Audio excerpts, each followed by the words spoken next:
I am so impressed with Padilla. I mean, for me, it's a game changer. This guy, for me, is incredible. I mean, he is only going to get better. And you can just see the way he manages the game and his ability to get rid of the ball, see his receivers quickly. It changes the whole offense. And I was really happy with the play calling because they knew how to utilize it. And they're letting him sling it, which I think is awesome. I was disappointed at the end of the game because, to me, you get that touchdown, and you've got a quarterback. I understand he's got a young quarterback, and they probably didn't want to hand it off and maybe create a fumble. But, the thing that upsets me about Iowa is just get a killer instinct, get that score and have it be over. Now, I think he's going to. And I think Padilla is only going to grow into it more and be better. I think they're going to trust him more and more. But I do think they trust him enough to open that offense up, which is phenomenal. The last 2 weeks has been phenomenal. Caller, I have a question for you. I don't mean to interrupt you, and I'm not challenging what you're saying because I agree that it has been a difference maker. But if the coaches have this much trust in Padilla to all of a sudden open up the playbook, why wasn't he playing earlier in the season? Well, I have no idea, honestly. If they knew what this kid was capable of, I have no idea why he wasn't playing. Yeah. So, somebody, he got hurt. The first guy got hurt. Petros got hurt. Unfortunate. And this guy had his chance, and he's doing phenomenally with it. But to not notice his talent, I was slow to make changes. That's what I see. And they're slow. There's a certain piece of them that lacks the killer instinct, which is frustrating. But I will say this. I was very impressed in how they used him today, and they let him fly. And he did an incredible job. I agree. And he's done an incredible job the last two games. And he's hitting those young receivers that we need, and they're scoring. It's incredible. To me, it's this complete, the defense has always been good. This is a completely different offensive team. Now, he got away with 2 really bad throws, caller. They should have been interceptions. So had those balls got caught, maybe we're singing a different song. But you're right. For the most part, he played very well. We've got to remember this is his first career start. Yeah, I didn't see many long balls go down the field before, and I saw 2 today. So, I don't know. I'll take this guy. That's just my opinion. Absolutely. I see where you're coming from. I think they're using him correctly, and it's only going to get better, in my opinion. So thank you. Appreciate the call this evening. And, Don, I'm sure you agree with his assessment of Padilla. I do think Iowa got fortunate because there were the 2 dropped interceptions. How would you evaluate Alex's performance tonight? I thought all in all, he did a lot of good things. You heard me say a week ago, he's not afraid to play. And that's important, because if you're afraid to play, it means you're afraid to make a mistake. It means you're going to be tentative and you're not going to be able to take advantage of those things that the defense might give you. He made some plays. He got lucky a time or two, maybe. But all things considered, I thought he played okay. I still like the fact that he's not hesitant with what he does. His judgment might not be 100% right at this point in his career, but I think that judgment percentage will go up over time as he's exposed to more and more game situations in college football. He had a lot of game situations in high school, but of course that's a little bit different.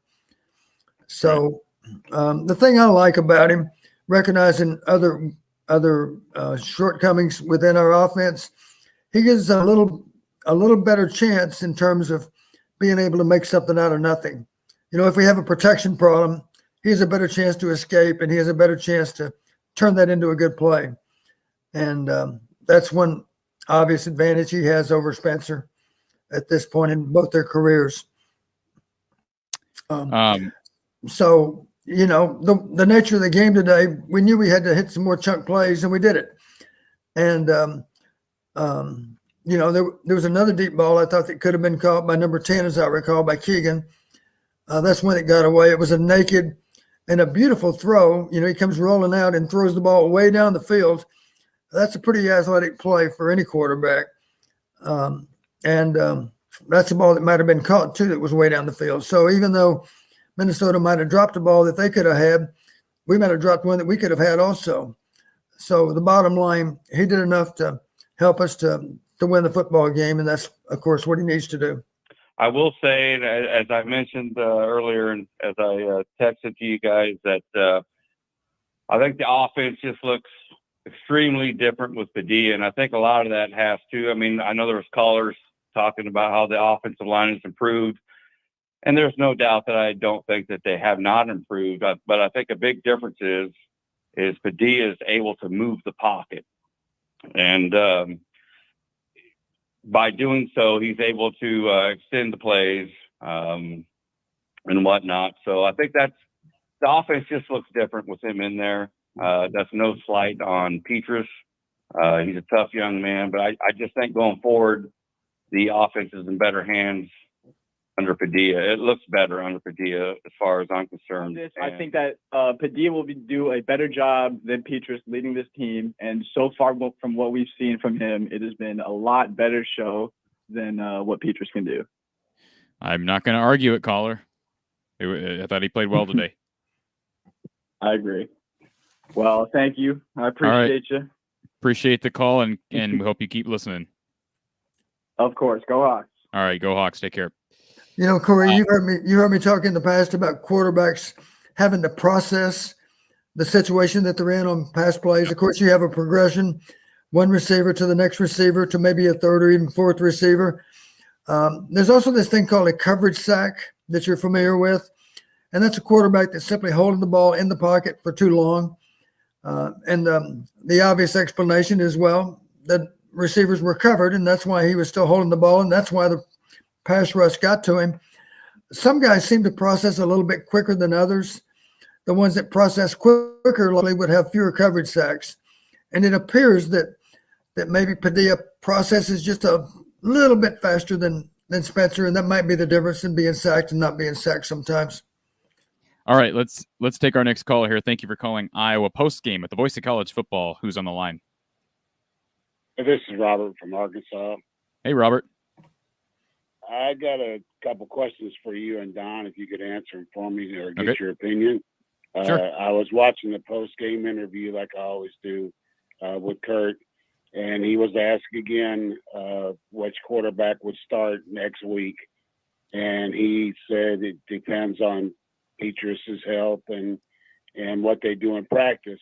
But he also said it was good to have two quarterbacks ready to go. Now, my question is, to have two quarterbacks that you could play in a game, to me, as long as the coaching staff can manage two quarterbacks, I don't mind them using two quarterbacks during a game, if at all, to confuse the defense. Now, what's your opinion on that? I have no problem with that. Don, your thoughts on Yeah, that? I agree. Here's a question for the caller. If Kirk mentioned it was a nice situation to have two quarterbacks ready to go, was he referring to the second quarterback as Spencer? Is that what we're saying? Was he declaring that Spencer was healthy today? Yeah. I didn't know that. He said that he said he was still, a little bit hurt, but he did. He was talking like Petrus would be the second quarterback for next week's game.